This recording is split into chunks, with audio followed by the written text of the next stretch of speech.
Hi friends, ఎలా ఉన్నారు అందరూ? ఈరోజు మంచి రెసిపీతో మీ ముందుకు వచ్చేసాను. ఈరోజు మక్రోనీ అయితే చేస్తున్నాను. ఈజీగా మనకు ఎక్కువ మసాలాలు లేకుండా ఈజీగా అయితే చేసుకోవచ్చు. చూడండి, ఇలా చేసుకుంటే మనకు టేస్ట్ అనేది సూపర్గా ఉంటుంది. సాల్ట్ వేసుకోవాలి, అలానే కొంచెం ఆయిల్ వేసుకోవాలి. మనకు అతుక్కోకుండా ఉంటాయి అన్నమాట. ఉడకబెట్టుకున్న తర్వాత అయినా వాటర్ వంచేసిన తర్వాత అయినా మనకు అతుక్కోకుండా వస్తాయి. ఇవన్నీ తీసుకున్నాను.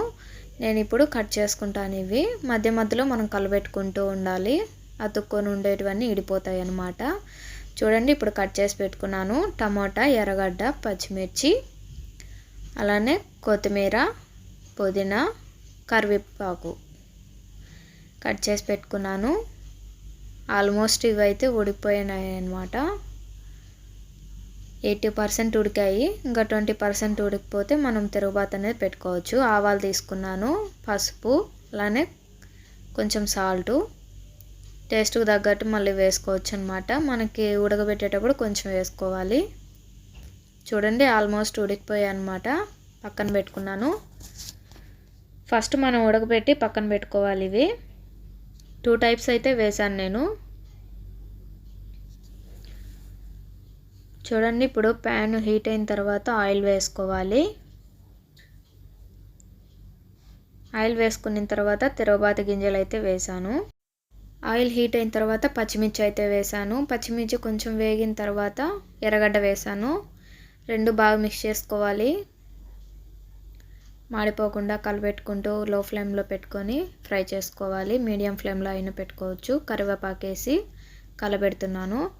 చాలా ఈజీ ప్రాసెస్ అన్నమాట. టమాటా వేసుకోవాలి. ఇప్పుడు టమాటా ఎక్కువ వేయడం వల్ల మనకు టేస్ట్ అనేది బాగుంటుంది. నేను ఇక్కడ ఏం వేయడం లేదు.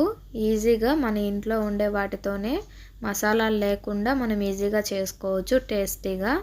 అలానే రుచికి తగ్గట్టు సాల్ట్ వేసుకోవాలి. టమాటా అనేది మనకి చాలా మెత్తగా అయిపోవాలన్నమాట. కొంచెం పసుపు అయితే వేసుకోవాలి. మనకి కలర్ చేంజ్ అయితే మనకి కొంచెం తినడానికి కానీ చూడడానికి కానీ బాగుంటుంది కదా, అలా అన్నమాట. చూడండి, టమోటా అనేది మనకి ఎక్కడ కూడా కనిపించకుండా చాలా మెత్తగా అయితే అయిపోయింది. ఇప్పుడు మక్రోనీ అయితే వేసుకోవాలి. ఉడకబెట్టి పక్కన పెట్టుకున్నాం కదా. చూడండి, ఆయిల్ వేయడం వల్ల మనకి అతుక్కోకుండా బాగుంటుంది అన్నమాట. బాగా మిక్స్ చేసుకోవాలి. పసుపు వేయడం వల్ల మనకు కలర్ అనేది కలర్ఫుల్గా ఉంటుంది చూడడానికి కూడా. లాస్ట్లో పుదీనా, కొత్తిమీర అయితే వేసుకోవాలి. లో ఫ్లేమ్లో పెట్టుకొని 2 మినిట్స్ అయితే మనం ఆవిరికి అయితే ఉడికించుకోవాలి. ఎందుకంటే మనకి ఫ్లేవర్ అనేది బాగుంటుంది కొత్తిమీర, పుదీనా. అలానే అయిపోయిన తర్వాత దించేసుకొని సర్వ్ చేసుకోవడమే.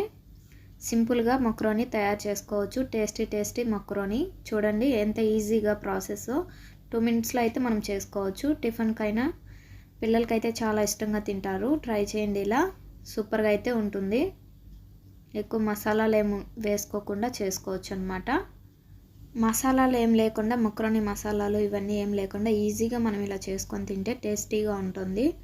అలానే కొత్తగా నా ఛానల్ చూస్తుంటే ప్లీజ్ సబ్స్క్రైబ్ చేసుకోండి. లైక్ చేయడం మాత్రం మర్చిపోకండి. కామెంట్ ద్వారా తెలియజేయండి ఎలా ఉంది ఏంటనేది. Thank you for watching. Bye bye all.